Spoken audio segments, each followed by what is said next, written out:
Hi, I'm Kathy Cody-Nemirovsky, co-author of Master of the Mid-Century, The Architecture of William F. Cody, along with Joe Loria and Don Choi, and you're listening to U.S. Modernist Radio. Mama don't allow no architecture around here. Mama don't allow no architecture around here. Oh, I don't care what Mama don't allow, gonna draw mine modern anyhow. Mama don't allow no architecture around here. Welcome to U.S. Modernist Radio, where we talk and laugh with people who enjoy, own, create, dream about, preserve, love, and hate modernist architecture, the most exciting and controversial buildings in the world. Today's show is Advice to Architects, with architecture publicist Elizabeth Kubany and Iva Kravitz, and architecture consultants Sara Kolata and Mark LePage. And now, the guy everyone assumes is an architect, your host, George Smart. Hey, thanks, Tom. No, I'm sorry to report I'm not an architect. I'm just a dedicated fan. Because it's not easy to be an architect. Making a living or running an architecture practice can be tough. Just getting through design school is grueling. And then years of internship and employment, which can be sometimes pretty boring, detailing utility closets while sitting in a thoughtfully beautiful but completely open office, where everyone can hear and see everything you're saying and doing. If this sounds familiar, you're probably an architect. Once out on your own, clients who want imaginative design solutions are kind of hard to find, especially in smaller cities. And the money is not great. You're not getting rich like your crypto-loving sister Stephanie or Aunt Amanda, the top Instagram influencer for sweet potato pie, who's been offered a sweet Food Channel deal. This is going to be heretical to say, although everyone knows it's true. Design isn't enough by itself to sell your work and make a living. There are thousands of people out there with the same or better design skills. Tough love, kids. Standing out in the field of architecture is also who you know, how well you sell, and how well you build your brand.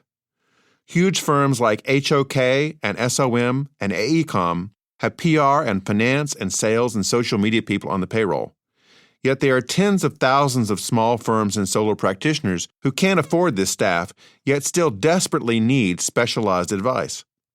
If you're one of these, you'll get busy and tell yourself you don't have time to do anything differently, particularly sales and marketing. And then when the work runs out, you think you can't afford it. It's a cash flow roller coaster. When the cost of staying the same, though, exceeds the cost of change, you will change. U.S. Modernist Radio is underwritten by Modernist realtor Angela Roll.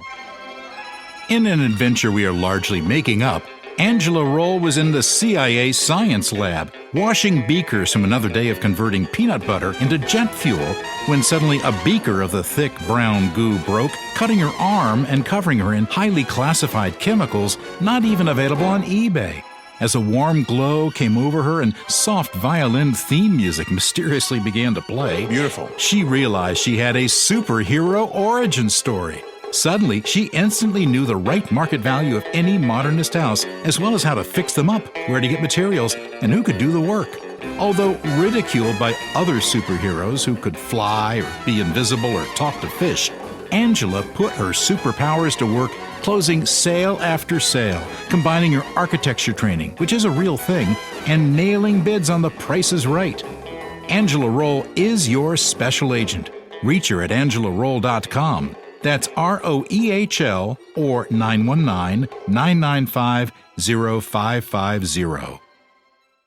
Liz Kubany studied architecture and architectural history at Columbia and the Architectural Association in London.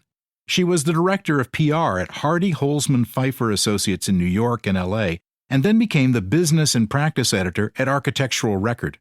From there, she became director of PR for the huge firm Skidmore, Owings & Merrill, and in 2002, she founded Kubany LLC, a PR and communications firm specializing in design. Iva Kravitz has been U.S. Modernist PR and communications consultant since 2015. She grew up in Port Washington, New York, and graduated from the University of Vermont. She's been in PR, ad agency, and creative services since 1986, working with architecture, landscape, and real estate clients. Liz and Iva are technically competitors, yet actually good friends and collaborators. Here's George's conversation with them. Welcome, Iva. Welcome, Liz. Thank you, George. Thanks for having us. Oh, yeah. I'm glad to have you both on here. I mean, you're two of my favorite people because, we get to talk shop about the whole world of architecture and where it's going and where it's been and things like that.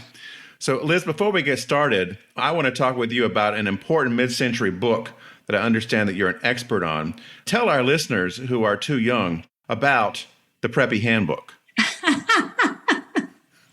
I don't know how you knew that I am an expert on that book, but boy, was it the Bible for just about everyone I knew growing up in Summit, New Jersey in the 1980s. It basically defined a way of life, right, for a whole generation of people, of Americans, I would say, in that era. And I was fortunate that I was sort of adjacent to it, but completely uninterested in it. I did not and will not ever have pants with whales embroidered on them, nor will I own a Bermuda back. So that is my pledge to you, George Smart. Thank you. Now, the preppy look, what was it exactly? I would say it was sort of defined by being quite colorful, right? It was the plaids and the yellows, print. greens. Yes, pink and green. Iva looks like she might lose her breakfast right now. I didn't know we'd be talking about this today, but I'm glad to delve into this, deeply buried important knowledge. Topic, yes. Yeah. I mean, I think if you just sort of think about the kinds of people who hang out at country clubs and golf, that gives you a sense of blue blazers, khaki pants, yes, loafers with no socks. Mallard ducks, lobsters, those kinds of things embroidered into pants, Bermuda bags. There was the sort of the frame, and you had the interchangeable cloth bucket that you could put on it in all different colors so you could coordinate with your outfit. I mean, this is the milieu that I grew up in. How I survived, I do not know. And wasn't there something else too? There was the key element of this called the atta-bead. Oh, I don't know about that. What is that? Where there's little gold chains and you had little gold balls and you would add the beads to it. Add a bead. Wow, I don't even remember that. Oh, yeah. I do remember there was a whole thing about having a coordinated headband. Oh, yeah, right. That was very important. Yeah. So I don't know. We could go down this route if you'd like to. There's so many things I'd rather talk about. Well, we don't need to because you were a rebel. I understand that you went the leather jacket route. Yes. I guess I know how you know this. Yes. I didn't see myself as a rebel, but I saw myself very much as sort of my own person. In high school, I told my mother at one point, like, I'm only going to wear black and white, right? I don't have any interest in all of this color that everyone's wearing. I was an artist. I was interested in architecture from a very, very young age. And although I couldn't quite define that, I had an art teacher who really encouraged me to paint, to draw. I used to paint all kinds of things, but I also used to spend a lot of time drawing houses. And it wasn't that I was a loner or anything. I had a lovely community, but I also just sort of had my own way of doing things. And I really was never felt like I needed to be part of the pack, which I guess I'm grateful for. I think I learned that from my mother. And I guess it really helps you in learning how to promote other people who are independent. Yes, I think so. I think that, being able to sort of think for yourself and kind of do your thing with a certain amount of confidence, I think has served me well in my life, for sure. Now, Iva, you came out of restaurant design, right? You spent a lot of years there? It wasn't one of my first jobs, but it was certainly one of my longer-term happiest affiliations, which was working with a firm in Soho in the 90s that designed restaurants. And it was a pretty fantastic era for restaurant design. Financial markets were doing well in the 90s. Restaurants were exploding. There were a lot of interesting restaurateurs who have since become famous and sort of, in many cases, started empires of restaurants who were, just single owners at that time. And New York, in the early 90s, it was just a little handful of 6 or 7 firms who designed many of the most important restaurants. I worked for one of them, not the most famous of them. Arguably, David Rockwell was the most famous. My client was named Larry Bogdanow, and he and his firm were always a little bit of kind of artsy. People often walked into the office and told us that it felt like a Parisian atelier. It's on the seventh floor of 75 Spring Street on the corner of Crosby and Spring before anything was east of Broadway there. And, it's just a really exciting time. Now, Iva, how do you describe to people what it is that you do? What is your little elevator pitch when someone meets you and goes, well, what do you do, Iva Kravitz? Well, George, that's a funny question coming from you because you and I have had so very many conversations about the fact that 98% of what I do is sit at my desk and nudge people to make You're a nudger. my priorities their priorities. But when I meet people with whom I want to impress a little more than, you, because you know me, I tell people that that I do strategy and communications for architects and designers. That's probably the most core nub of it. I don't know, Liz, is that about what you say? Certainly it depends who I'm talking to, but I try to talk about the work in the kinds of terms that I feel like that put it in the sort of realm of importance that where I feel like it should live, which is about promoting the designed and built environment, and making people better understand the importance of the designed and built environment, of architecture, of design, of art, and its impact on our lives. And that's without being self-aggrandizing. I think that's why I get up every day, right? That's where my passion lies. Iva's right that 98% of the work is my job is to send emails and I'm not really sure what I'm doing other than that. But that is the work, right? That is the work. It's making people understand the importance of the buildings and the environments that surround us, how they impact us. And then within that, there are thousands of stories on any given day that we could be talking about. Now, most people can understand why a large architecture firm, say with 50, 100, 200 people, would engage professionals such as the two of you. Both of you work for smaller firms as well. Iva, tell us about that. Okay, so when I started doing this, there was no clear path around doing marketing or business development in architecture. It had only become legal a few years earlier for architects, as well as doctors and lawyers, parenthetically, to advertise. And up until a certain point in probably the mid-'80s, it was illegal to advertise professional services. And all those services are regulated by the state. You need licenses to practice law or architecture. Hence the absolute now outdated model of needing to, at a certain point in professional services, needing to be in clubs or to be very socially connected. It was the only way a professional would get work, especially an architect, was to be socially networked and connected at a certain level. Yeah, at the time, you couldn't even put an ad in your high school kids annual, right, because it was perceived as advertising, and that was bad.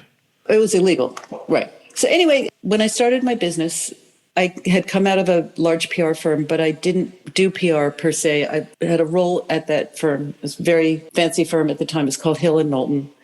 And my job there was in large part selling our service, marketing and selling our professional service, which was a technical aspect of financial relations to the people who bought that service, which were corporate secretaries. Anyway, I kind of knew how to do that. And I left Hill & Knowlton and I looked around at our friends, many of whom were architects. And I saw this pattern, which I often describe, ask people to visualize a field of 5-year-olds playing soccer. So if you've ever watched 5-year-olds playing soccer, the ball goes to one end of the field and all 25 kids run to that place in the field and everybody's in the same place. And then the ball goes another place and all 25 kids go across the field to there. And then the ball goes another place. And there's a metaphor coming here or something. So the point was, this is kind of how architecture worked in small firms, or marketing worked. A job would come and everyone in the firm did nothing but that job. This is, for small firms. Everybody in the firm worked on that job and spent 2 years working on that job. And then the job was done, or 3 years, job was done. And like ostriches lifting their heads, everyone looked up and said, oh my God, we don't have any more work here. We just finished the one job in the office. We have to do marketing. And then everyone in the firm did marketing. And then another job would come in and everyone would go and do that job. So the point was, it was a real up, down, we're doing marketing or we're doing project work. There was no 12-month-a-year effort. There was no marketing should happen 52 weeks a year. And that was what I ostensibly brought to small firms. Like a commitment that somebody would be thinking about marketing 52 weeks a year and would be trying to push forward an actual plan rather than be in the up and down of project hysteria and deadlines. Right. Now, Liz, you've worked with firms large and small, and you were with SOM for a time as well. Mm-hmm. What makes for a good client, really? I mean, what do you look for in terms of somebody who will not just count on you to do what you're supposed to do, but will also do their part to make it all work? What are some of the things that you look for in a client? It's a great question. I'll start by saying that I work with SOM. I have it's been 21 years this month, actually. I was the in-house director of public relations for 2 years, and then I became a consultant when I had my second child. And, obviously that's the kind of firm where you have opportunities that you don't have everywhere, right? To work on projects like Tower 1 at the World Trade Center, Moynihan Station, projects that take decades to develop, that have peaks and valleys, and there's sort of never a dull moment. With smaller firms, the answer to the question really does range, right? There are smaller firms that are working on projects that are sort of transformational, that have an approach to architecture that I feel is particularly relevant or important to communicate about. And that to me would make a great client. Sometimes a client comes to me because they honestly need so much help, right? They don't know where to start in terms of talking about themselves, in terms of the work they do.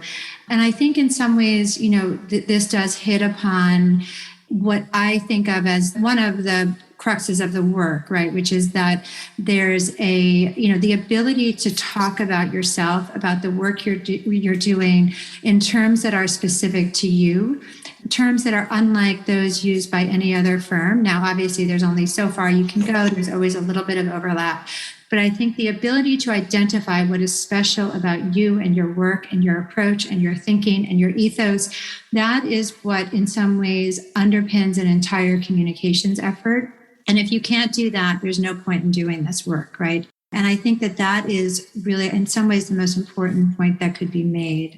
And as a consumer and as a person who goes to a lot of architects' websites, what always amuses me is how some of these firms point out their differences, which are really not differences at all. Like, this site will tell you that only they create a building specific to the site, and only they are using sustainable materials, as if they invented this whole thing. But there are commonalities that are true of architects, and every single architect says, as though it were, to your point, George, a unique idea.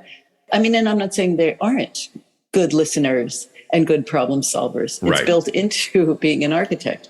But yes, Liz is 1,000% right. I agree with you, Iva. And George, I think you're absolutely right. I mean, if you look at 10 architects' websites, you will find yourself sort of laughing at how similar they are. And yet, and I say this to clients all the time, there is something about your work that makes you come up with the solutions that you do. And that is different from the solutions that the guy next door would come up with.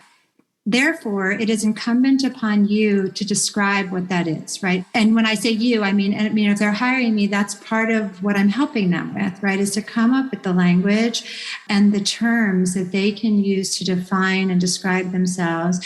They're going to put that firm into a category of its own. And every firm is in many ways in a category of its own.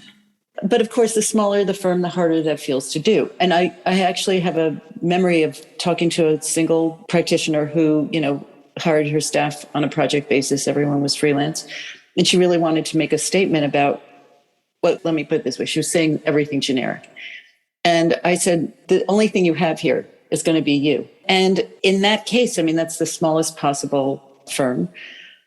I said, if you grew up in the Netherlands, let's talk about that, because that's something not everyone can say. Exactly. And it so often does become personal. And I think that's I don't know, Liz, if you too would call it a barrier or a kind of a mental block that people have about what they want to say about how they behave professionally versus what their own personal background is. The fact is, the more someone's personal background can be brought into their professional kind of statement, the more unusual and personal and specific it will be, right?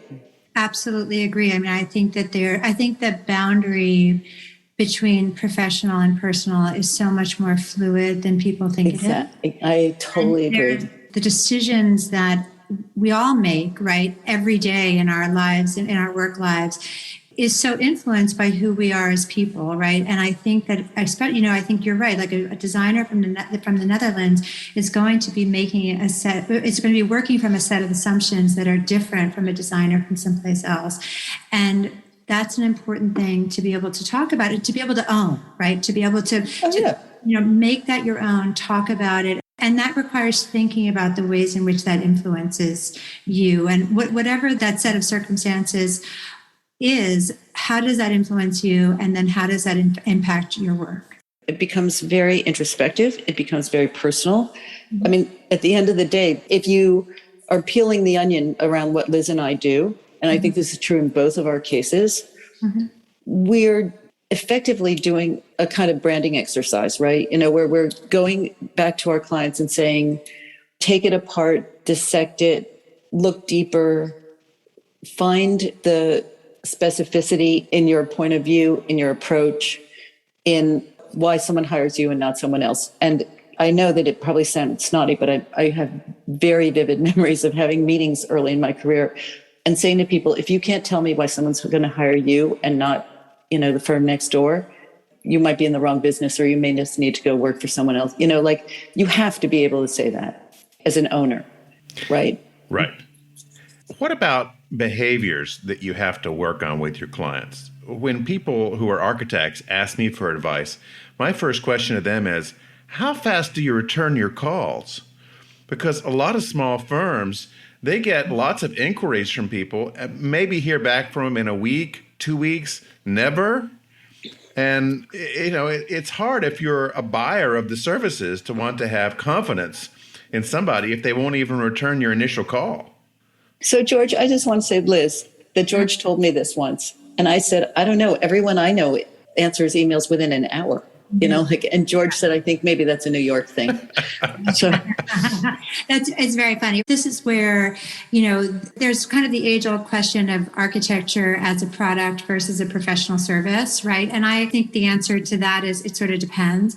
But you're talking about just kind of like basic business practice, whereas, I don't think I've ever worked with someone who doesn't return their phone calls. Like, I just feel like, you need to wake up in the morning, get dressed, tie your shoes, and then go through your day and do the things that are expected of a business person, right? Which is return emails, return phone calls, do things in a somewhat professional manner. I think that those are behaviors that we assume.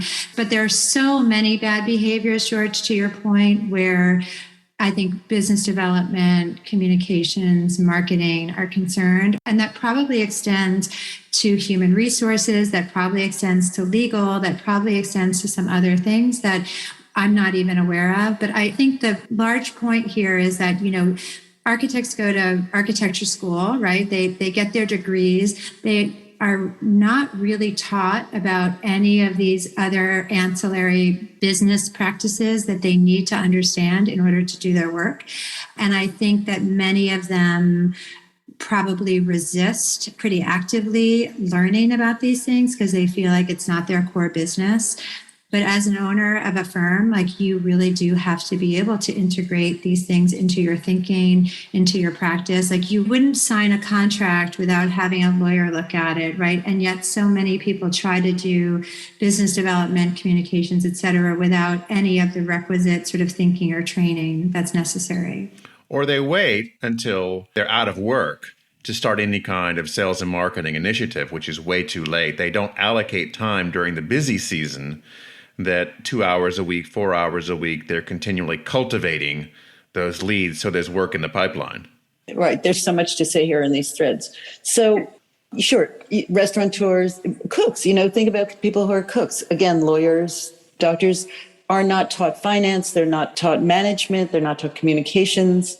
If you get a degree in architecture, that's what to your point, Liz, that's what you know. Mm-hmm. And I will say, to answer your question, George, that one of the most staggering bits of what I thought was mismanagement that I had seen it, but it's very, very common, was when I worked with a firm that was about 200 people, about 175, 200 people. And there was kind of an HR person, not someone highly trained, but someone who fulfilled that function. And it was a firm, may I say, that had a culture of a lot of, infighting and backstabbing. It had a lot of in-house politics.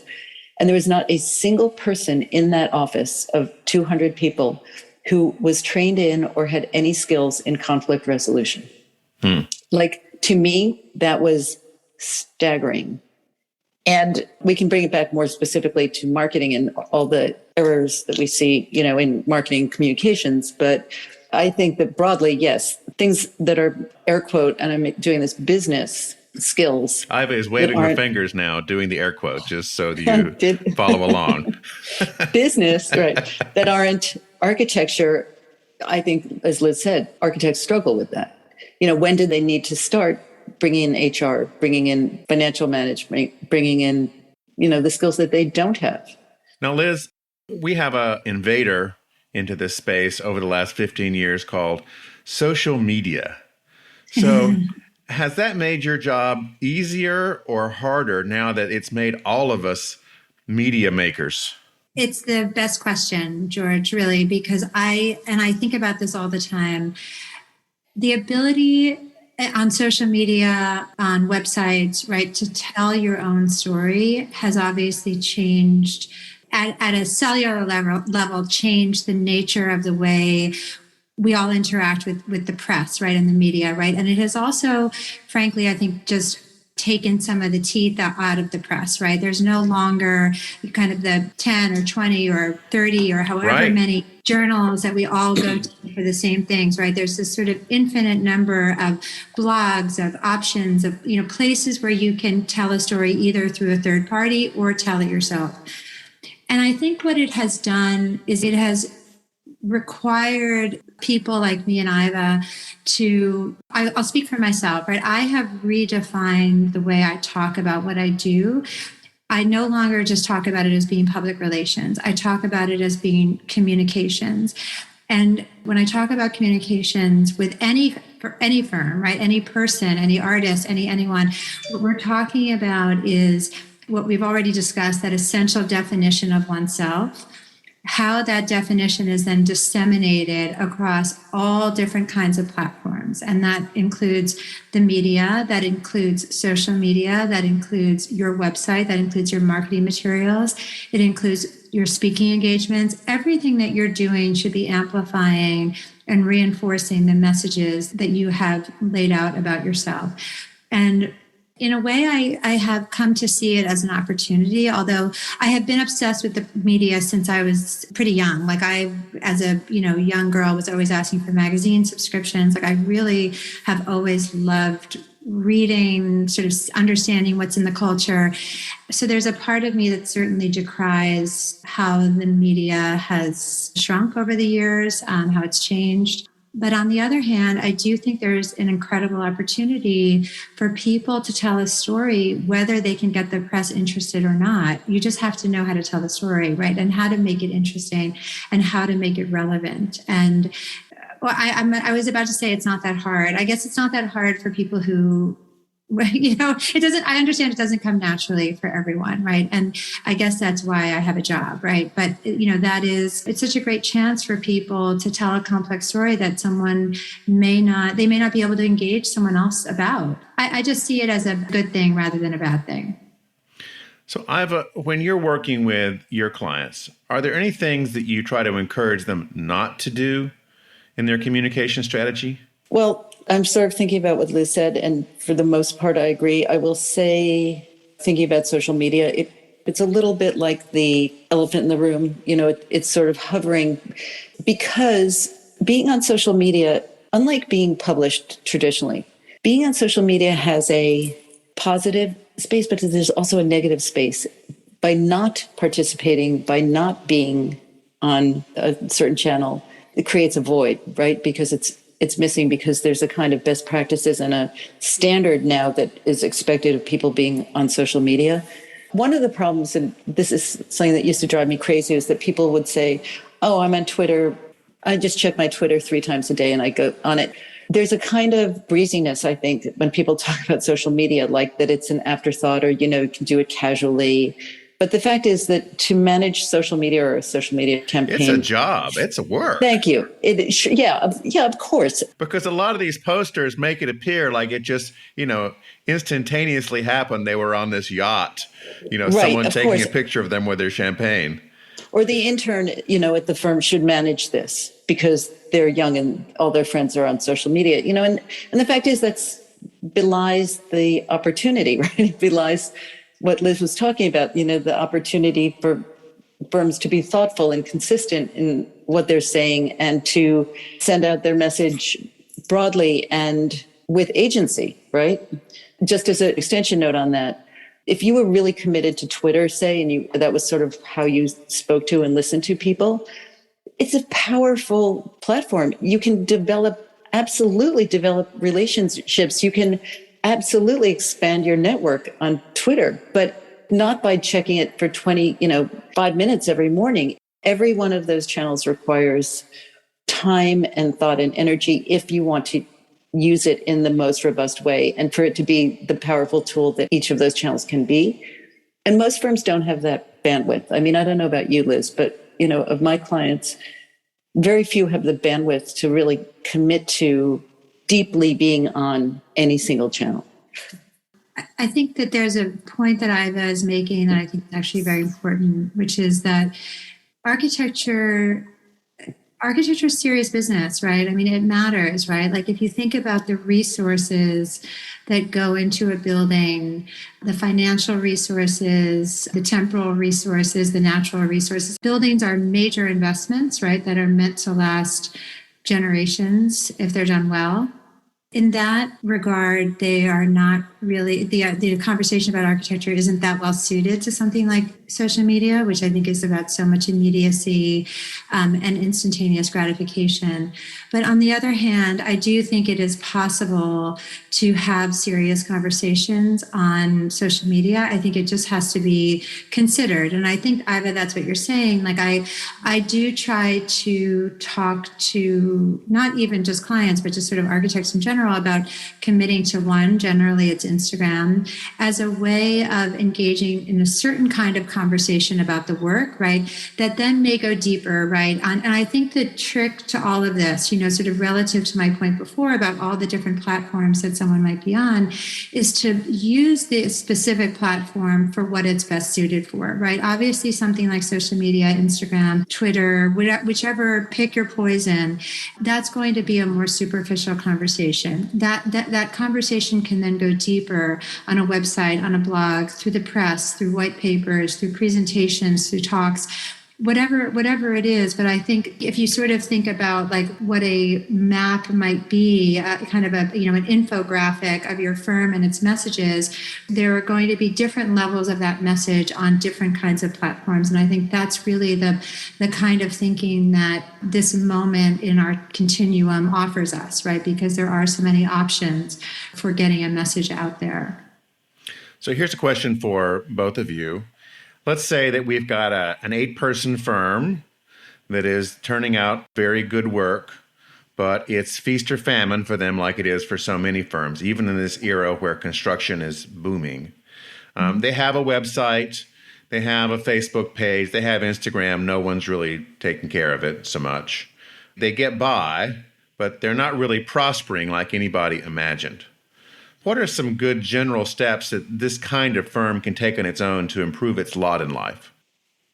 So last year, right after the shutdown, one of my colleagues, actually one of now Liz's colleagues, asked if I would help architects with the kind of panic that was starting to set in right after the shutdown. And, it feels like a long time ago, but everyone was pretty panicked, like no one really knew what was going to happen, what the world was going to look like. And our friend and colleague, Eben, called me and she said, and Eben had gone to architecture school. She was an alumni.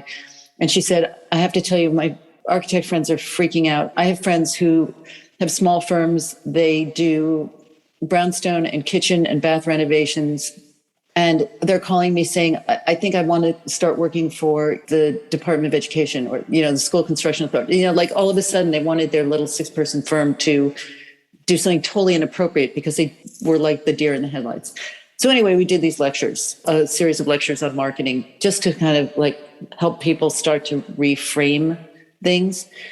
And my talk was kind of a laundry basket of thoughts about things to do. And the thing is that none of it was particularly profound, but it was just sometimes obvious things that people can do to think about reconnecting with their community that aren't even always considered marketing, or, you wouldn't find a textbook. For example. Yes. Give me an example.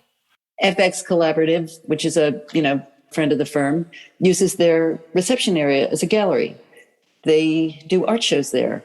At the beginning of every art show, they host a reception. It's a really nice way to bring people into the office. And once people are in the office, they kind of become aware of the firm.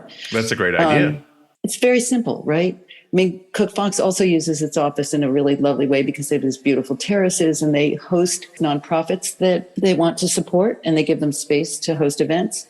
They host AIA committee events because they have this nice space. Like using your office as a marketing tool, it's not a profound idea, but it's immediate. It's right in front of you. I mean, and then all kinds of community engagement and networking in ways. Liz, back to that point about the borders between personal and professional lives being more porous than a lot of people acknowledge. Being on committees, not for the sake of being on a committee, but about something that you really care about. Being on a school board is important if you have kids, but being on a community board where you really have say in some and things that touch architecture, like whether or not buildings are approved and whether the community board can have any effect on what gets built in a neighborhood, especially in a place like New York, where it's, so easy to feel marginalized and impotent really around what happens in a big city. Engagement, community engagement, thinking about your circles there's something called resource mapping, which is a fancy name for just literally mapping out who you know and putting them into the buckets of, friends and family, other architects, vendors, clients and potential clients, government agencies, editors and writers, like going through these exercises of just taking stock of where you are and taking like an audit of your community and who you are and where you are, and then re-engaging in a purposeful and intentional way. These don't cost a lot of money. It's not big investments. It's a way of rethinking about your engagement with the people around you, because ultimately, I sometimes tell people, the people you know and your kind of inner circle aren't necessarily who are going to hire you. They would have already hired you. But the people they know and the people in the second and secondary, tertiary circles around your people those are who are going to hire you. But you have to be engaged. So Liz, I know that a lot of large firms really get sales and marketing pretty well because they have to. I mean, they have a big overhead to manage. But small firms, I notice often they think that hanging out with other architects is sales and marketing. They're not actually hanging out where the clients are hanging out. So where are some of those places that clients tend to hang out that architects could go hobnob a little bit? Well, I mean, clients can be anywhere. I mean, I think that is true. And I will say that I don't discount the value of peer-to-peer engagement, because I think it does make a difference. But I think if you can join a board of some sort, a board of a museum, a board of a school, a board of something, right? There are potential clients in there. There's so many people I know who have done residential work, and then that residential work turns out to be for someone who is in turn on the board of a museum, and then a museum project comes along. Potential clients can be anywhere. And I think that I'll answer this question, and I'll answer the last question as well in maybe a slightly obtuse way, but I think it is something that is worth saying, that I feel like I would be hard-pressed to come up with another profession with the importance and relevance of architecture, where the delta between that importance and relevance that architects think and know their work has, and the way the public perceives that importance, where that delta is larger, right? There is an epic gulf, right. Between it's an existential crisis they have every 10 to 15 years. There is absolutely an existential crisis of relevance, right, in architecture, right? Architects do not know as a rule how to talk about the importance of their work. I will say in this very public forum that I'm not sure that our professional organizations do enough in this regard in terms of sort of supporting that message. I think it is critical. It is astounding to me on a daily basis that papers like the New York Times have 3 or 4 or 5 people writing about dance and one person writing about architecture but in a not terribly regular way. And I understand that from an advertising model standpoint, but from a relevance standpoint, I again, it sort of makes my head explode, right? It's a very frustrating state when you're somebody that cares about architecture.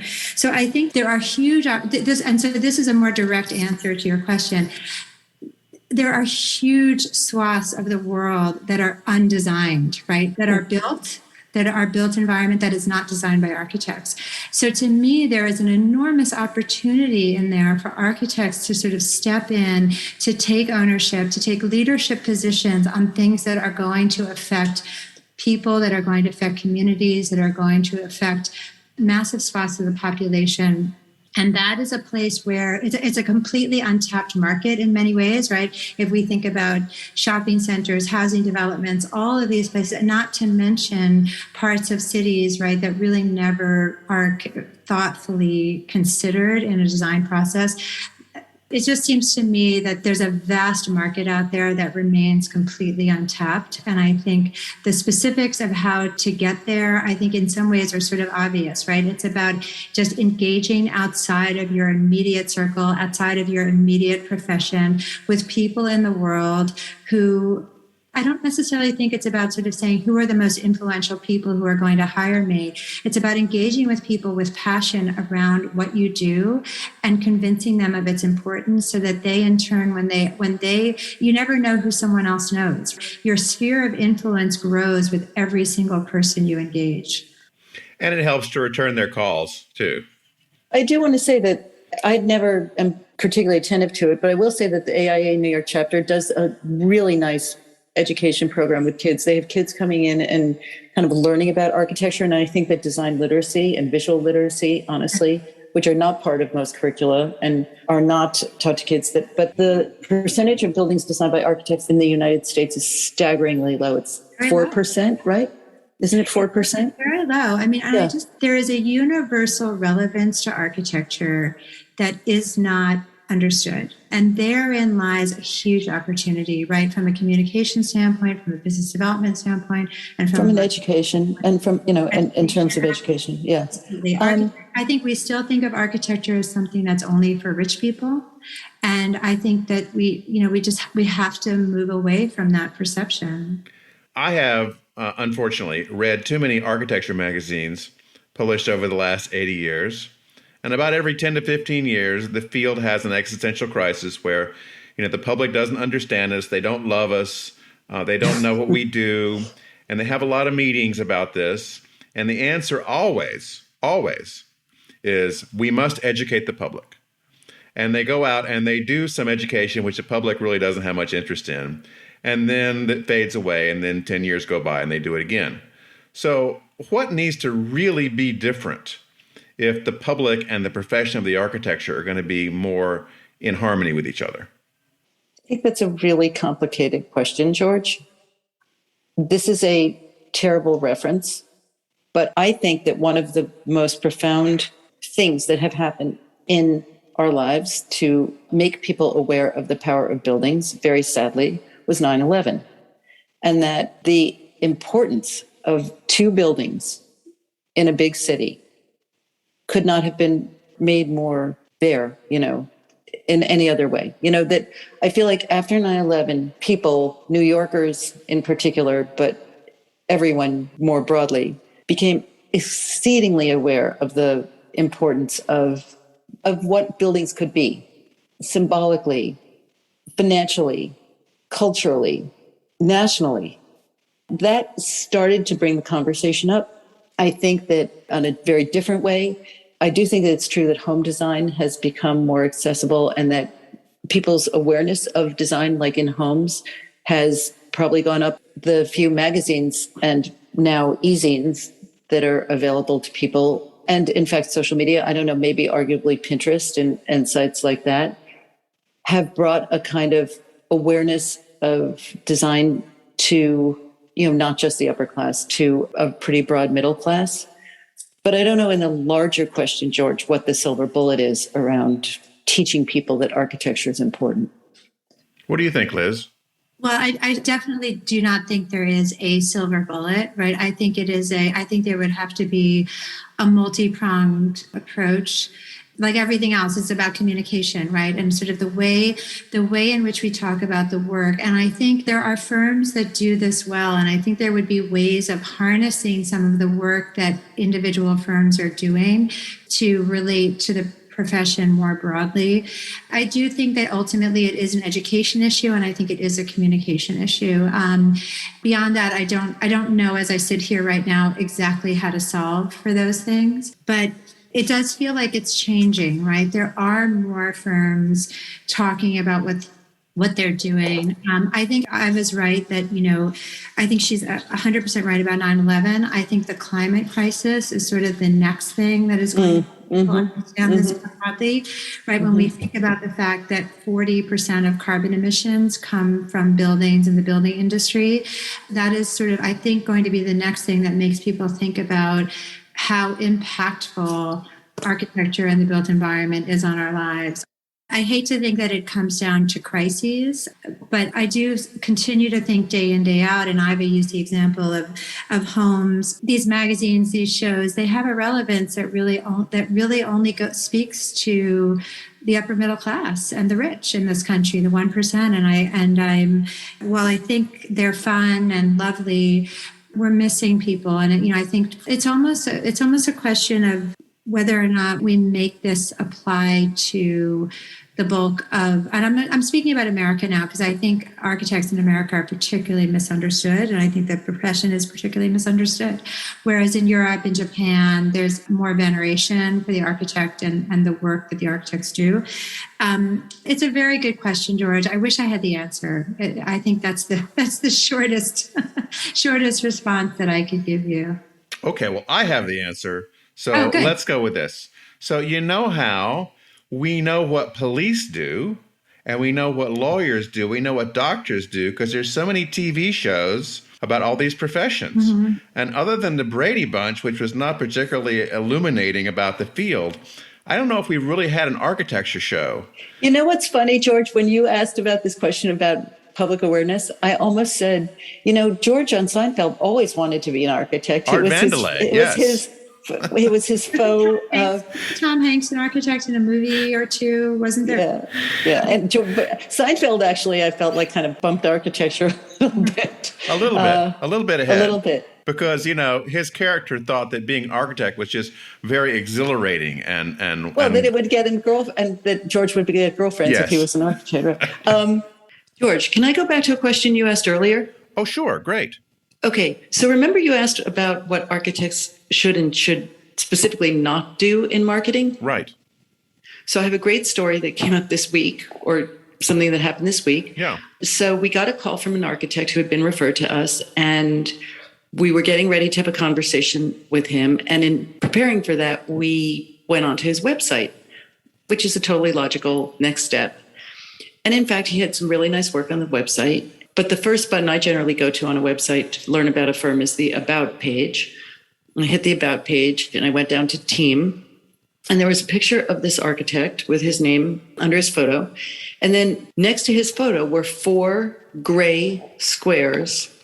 And under each one, a caption that said, architect name, architect name, architect name, architect name. It was either such a stupid and careless mistake, or we thought to ourselves, maybe he's a single practitioner who wants more architects to be in those gray squares. And this is aspirational. I mean, it was just ridiculous. And when we spoke to him later, I said, look, I don't know you. I'm not working for you yet, but I do want to mention to you that it's ridiculous that on your website, you have a picture of yourself in 4 blank gray squares with the word architect under each one. What is that about? And he said, oh, yeah. Well, I haven't been able to get my staff to give me photos. I keep asking for photos. And I said to him, okay, so not only does that look ridiculous, but, it's so amateurish and utterly unacceptable that you should know we almost didn't call you because we looked at those gray squares and we thought, what's going on in that firm? So I point that out as an example of something not to do. And as a reminder that if you're putting up a website and you have an unfinished page, either don't put the page up or, make a point of finishing it before you launch the website. It was really bad looking. Well, I want to thank you both, Iva and Liz. I really have admiration for what you do, given that I'm a client, and what you do is like, it's like putting a solid rocket booster on a roller skate for our organization. So thank you so much, Liz, for introducing me to Iva, and I hope that we can all sit down and have a real drink early on. That's a really big old circle you just made there, George. Yeah. I would love that. I would really love that. That was George with Liz Kubany and Iva Kravitz. Architect Mark LePage attended Roger Williams University. Go Hawks! You bet. He and his wife, architect Anna Marie McCarthy, launched Five Cat Studio Architecture in 1999, and they now live in Charlotte, North Carolina. He's the founder of Entre Architect, a global online platform launched in 2012 to provide resources, training, and community for small firm architects. He's also CEO of Gable Media, which creates and distributes industry architecture podcasts, such as Entre Architect, Archispeak, Spaces, Practice Disrupted, and TRXL. Here's George and Mark LePage. Mark, thanks for joining me. It's really a pleasure to have you on as a guest. Oh, it's great to be here, George. Thanks for having me. A lot of architects go through this feast and famine kind of cycle with their cash flow. They get so busy with work that they don't have any time or don't think they have time to do sales and marketing. And then when the work runs out, they're desperate again. What can you do to help these folks out? Because it's a very common pattern. Yeah, that feast and famine pattern happens, I believe, because of your brand. That's something that's happening because you are attracting lots of different people from lots of different areas, and you don't have a focus. And that happens with a lot of architects. One of the best things you can do is pick a specific target market, an ideal client, we call them, and develop a brand around attracting and resonating with that ideal client. And two things will happen. One is that the overwhelm of work and potential work that doesn't meet your target market will go away because your brand will clearly identify that you're not the right architect for them, but you'll also attract a lot more of the type of clients that you do want, which will start to level out that feast and famine situation. It's something that architects really struggle with. Most architects want to sort of serve the world. They want to be generalists. And when we do that, we attract lots of potential clients that we're not really looking to work with. So they need to specialize. Specialization, absolutely. If I'm an architect and I can do everything, do I just pick the thing I like to do the most or the thing that I've done most recently? How do I know where to go? You want to look at your current clients. Try to find who is your ideal client. Go through your entire backlog of projects and identify the projects that were most successful, right? They're the ones that paid you well, paid you quickly, trusted you in your design solutions, allowed you to do the work that you do as an architect, as a design professional. Those clients you'll identify as an ideal client. You'll see lots of patterns of these types of clients that bring these types of projects. And then you can analyze what types of projects those are, what type of clients those are, and then start creating a brand that speaks directly to that ideal client. So let's say I'm an architect that has done a couple of libraries, and I want to focus on library design. What do I do? Like, what's the first step? If you want to focus on libraries, you need to find out who makes the decisions on who hires architects for those libraries. Yeah. Because then that specific type of person that often we talk about ideal client in terms of when we're working with residential clients, where we're working directly with one-on-one clients. But when you're working with, like, say, a library, typically that's a committee, right? A committee is typically making the decisions for that library. So you need to analyze, if you've done libraries in the past, what types of clients are making the decisions for those libraries, Where do they work? Where do they play? Where do they live? Learn everything that you need to learn about them so you can start crafting a story around your brand to attract those types of clients and show that you are an ideal architect for that ideal client, an expert in libraries. Well, that sounds like basic market research, right?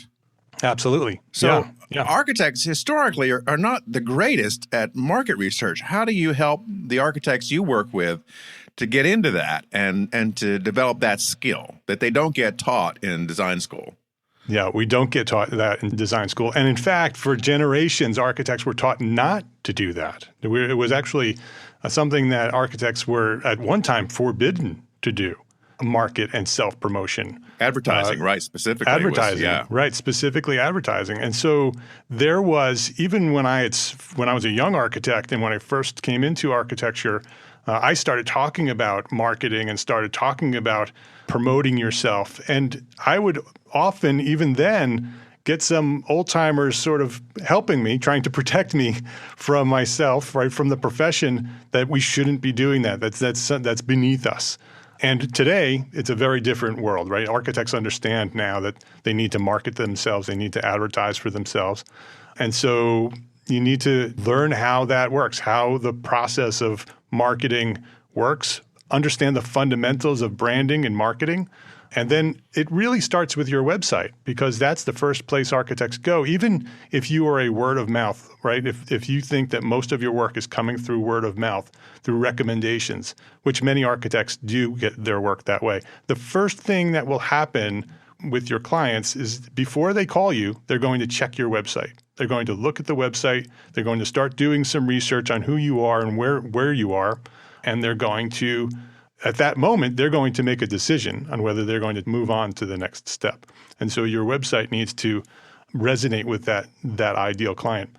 In terms of market research, it goes back to looking at the work that you've already done, understanding who those people are and where they work and play, and then be able to craft the story. That story is really important. Who are you? What do you do? How do you do it? How are you successful? Why are you an expert at it? That story needs to resonate with the clients who potentially would hire you to do the work that you want to do. Well, if I'm, say, doing projects in a 5-county area, and I've done a couple of projects, and I know who the clients are, but they're not building any more libraries anytime soon. I mean, how do I expand my reach beyond what I already know? That seems the most scary thing to a lot of architects. Yeah. Well, again, your website is global, right? And so if you're telling the story that you work only in these counties and you serve these counties, then those are the clients that you're going to attract. If you are a specialist in libraries and you want to work beyond the counties that you're working in now, that's the story you need to tell on your website. The pictures that you show and the words that you show should be explaining that that's the type of work that you do and that you're an expert at it, and that the type of client that lands on that website will recognize that they're in the right place, no matter where they are. Are there any things that architects put on a website just because that's what they do that you recommend against doing? Yes, I would say the majority of architects, although this is changing too because we're working really hard at making this change throughout the profession. But when architects first started using websites, they used them as a digital portfolio, and they still do this today. It is a photo album of all your beautiful photographs that you've taken. And that's great if your website is intended to be a portfolio, if it is intended to just show the type of work that you do and and the many projects that you've done. But your website really isn't a portfolio if you are trying to attract ideal clients. It is a sales tool. It is a marketing tool to get to the next step, right? To attract the right clients and convert them into new projects. And so rather than a portfolio of pretty pictures, it should be literally telling the story. And you should be telling it in terms of your ideal client, not in terms of you. They talk about the hero's journey, right? The architect should be the guide, and your clients you're trying to attract are the heroes, right? You're going to help this hero get through the obstacle that they have, their problem, which is potentially whatever their project is. You're going to help them find a solution for that and win, right? And become the hero of the story. If you're talking only about yourself as the hero, your clients will show up, they'll read that, and they'll be like, that's great, you're wonderful, but you're not really resonating with me. When they land on your website and they hear a story about other clients just like them who've succeeded, they then start to feel like they're in the right place and they want to take the next step. So there's an establishment of credibility that takes place through a properly designed website. Yeah, absolutely. And you should be perceived as an expert in a specific type of work. And like I said, this is not an opportunity to show off all your pretty pictures. A lot of websites are designed for other architects to show off how wonderful they are as designers and the beautiful photographs, which is great, but it's not going to attract the clients that you're looking for, and they're not going to be able to level out that feast and famine that we talked about earlier. I bet you get a lot of architects that go, but Mark, I thought my portfolio was a sales tool. Yeah, exactly. That's what a lot of and that's what a lot of architects believe, but that's not the way marketing works. Marketing is not about you. It's about your clients. And so when clients show up at a website and all it is about you as an architect, pretty pictures that you've done, the awards that you've done, the cumulative 150 years of experience, they don't care. If they show up and they see photographs of clients that look just like them, that have the same problems, and they hear stories about how this client has been successfully taken through a process that works and they've earned their trust, and they have this wonderful project now, and now they live in a different way, or the library works in a more efficient manner, then they start to literally have an emotional connection with you. And then that's when they start taking the next step towards hiring you. You work with a lot of architects as a coach and consultant. How can people get in touch with you if they want to learn more? Yeah, EntreArchitect.com is the website, and you can learn everything that we do there. Entre Architect is short for Entrepreneur Architect. We're a community of small firms all around the world, and you can learn more about us at EntreArchitect.com. And we can find stories of your clients telling how great their experience has been, right? You will find that, okay. Yes. Okay, good. Just checking. Thanks so much, Mark. Thank you, George. I appreciate the time. That was George with Mark LePage. Sara Kolata is a business and social media coach for architects. She is from Gdansk, Poland, and studied architecture in London. She's had a humanitarian bent with a professional interest in building projects for indigenous communities with natural materials. Sara also helps architect and design specialists transition into a digital world. To this end, she wrote Profitable Architect Online, a step-by-step guide.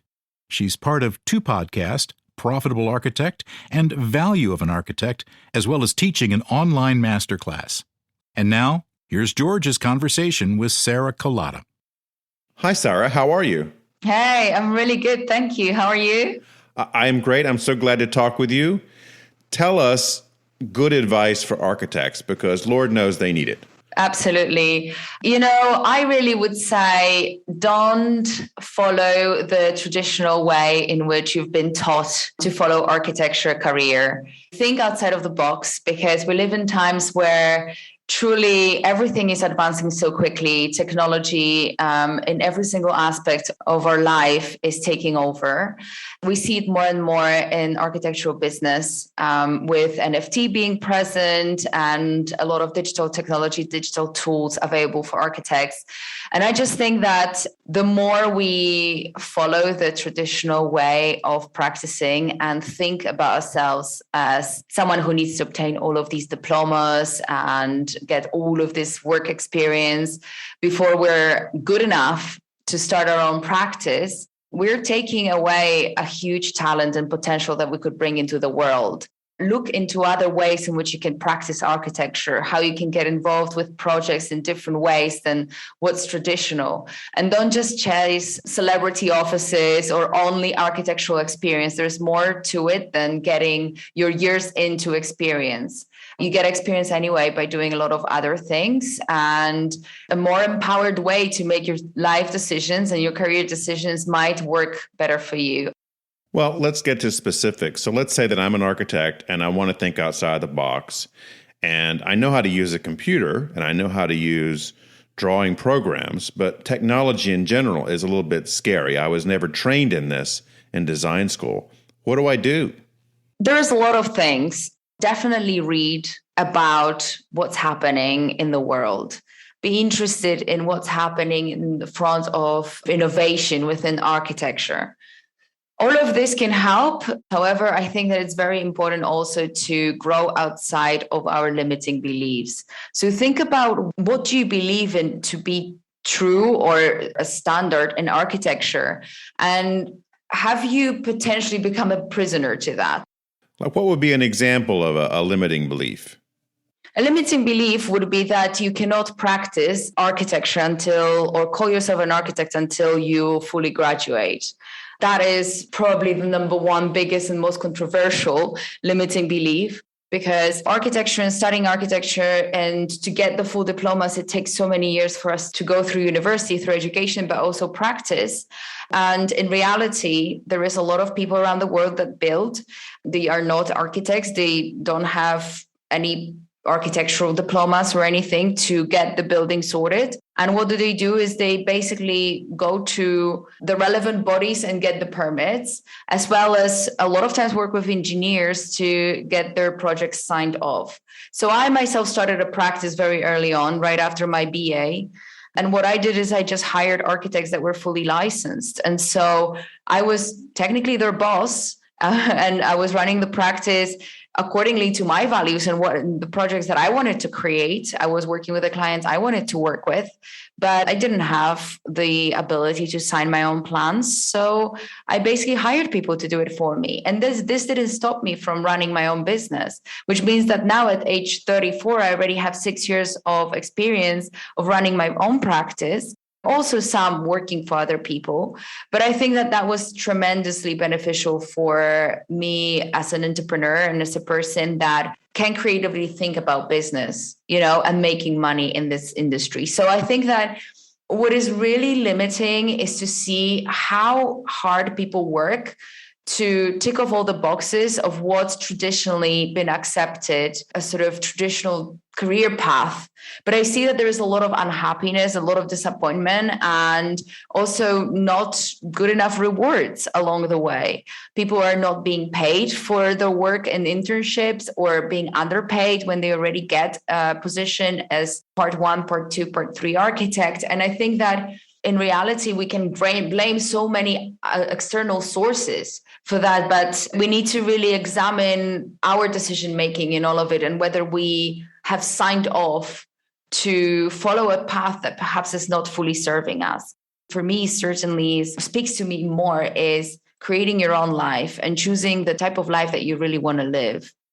So how do you manage between advising clients and running this practice? I mean, you have to spend a lot of time working with the people that work for you, right? At the moment, I changed the business model. So I work with collaborations. So if we have a project, I will collaborate with another architecture firm and implement these projects locally. I mostly influence countries where I already worked in, like Guatemala and Mexico, where I ran the practice for 6 years. And I have local friends there that frankly have been a part of the whole timeline of when the business started from the beginning. So I trust them in their ability to deliver the projects accordingly to how we set all the values, following a sort of social aspect of the project development and to develop projects with using natural materials and everything. So I believe and I trust how they deliver the projects, and I just overlook that at the moment. I also focused on coaching because it became a greater calling. It enabled me to travel more freely, whereas before for 6 years, I was basically stationary in Guatemala. Something I guess I learned from this experience as well is that with business, you can make it work as long as you look into ways in which you can still fulfill the most important principles. General advice like that, living your best life, is certainly positive. But when somebody hires you as a coach to work with them, they're going to need more specifics. What are some of the things that you typically do with a client when you take them on? The key thing that I see a lot of people struggle with is to understand where their next client will come from. And by next, I don't just mean any client, but the one that could potentially also elevate your practice or your name. A lot of architects have a dream of getting somewhere, but they don't always know how to do that. And, I'll have clients who come to me and have been only in the residential sector and just don't know how to break into public building. And so they come to me, they're at the age of 60, and they say, I'm tired. I've done everything. I've been building network and working with the government and this, but haven't really managed to get a public building. And so how do you get that client is the question. And what I do is we work with digital marketing tools. Sometimes it might be an outreach campaign on LinkedIn, where we basically send automated messages to a list of clients that are really highly targeted, again, through sessions that we have together. But sometimes it might be a marketing campaign already focused on a current list of clients or an email list. And we also do advertising, Facebook, Instagram advertising. When we work with practices that are a little bit more methodology driven, practices that perhaps do a lot of research and they're very adamant about sustainability or this or that, one topic, we will look into publishing and positioning them as an expert so that they can attract the type of clients that they actually want to work with, leading with their expertise. So the actual tools are different depending on the practice, but they have been tested for years by not just me within how I work with clients, but I also collaborate with other coaches and consultants, sometimes on bigger practices, or sometimes we join forces to deliver different elements of what business development means for practice. And so those tools are implemented in many different contexts, but they're easy to predict the results. So you can look at KPIs and at numbers of, leads versus sales, and eventually bring it all into an Excel sheet and manage your success or define your success and see where you've done well and what else you need to improve. So it's all measurable at the end of the day. Who's your biggest success story so far? It's a couple. They're originally from Mexico, and they work within the sustainability sector, but also are very passionate about sacred geometry within architecture. They run a practice. They've been also publishing and started to work with me on developing an online course, which is a digital product, where they consolidated all their wisdom and knowledge into an academy. And it was really fascinating working with them. But the reason why I define it as a success is to see how their practice has grown and also how many different sources of income they have today. So what I really love about it is to see that openness and that development into the digital transformation world and how you can apply that into your business as an architect. Well, that's fascinating. Thank you, Sara. I love talking to you. Thank you. That was George talking with architecture consultant Sara Kolata. Thanks for listening. U.S. Modernist Radio is underwritten by Modernist realtor Angela Roll. Okay, Tom, our consultants say it's time to go. Visit usmodernist.org's massive archives to listen to past shows, discover documentation of 12,000 significant modernist houses, and access 4 million pages of classic 20th century architecture magazines. U.S. Modernist Radio is produced by Soundtracks Recording Studios in Raleigh, North Carolina. Our theme song was performed by George Smart and Robinson Earl. Rogue archivist Carrie Cesarino researches guests while interviewing babysitters on Zoom. It's worse than dating. U.S. Modernist Radio is a production of Modernist Archive Incorporated, a nonprofit educational archive for the documentation, preservation, and promotion of modernist residential design. I'm Tom Guild. George and I'll be back soon with another focused grouped edition of U.S. Modernist Radio.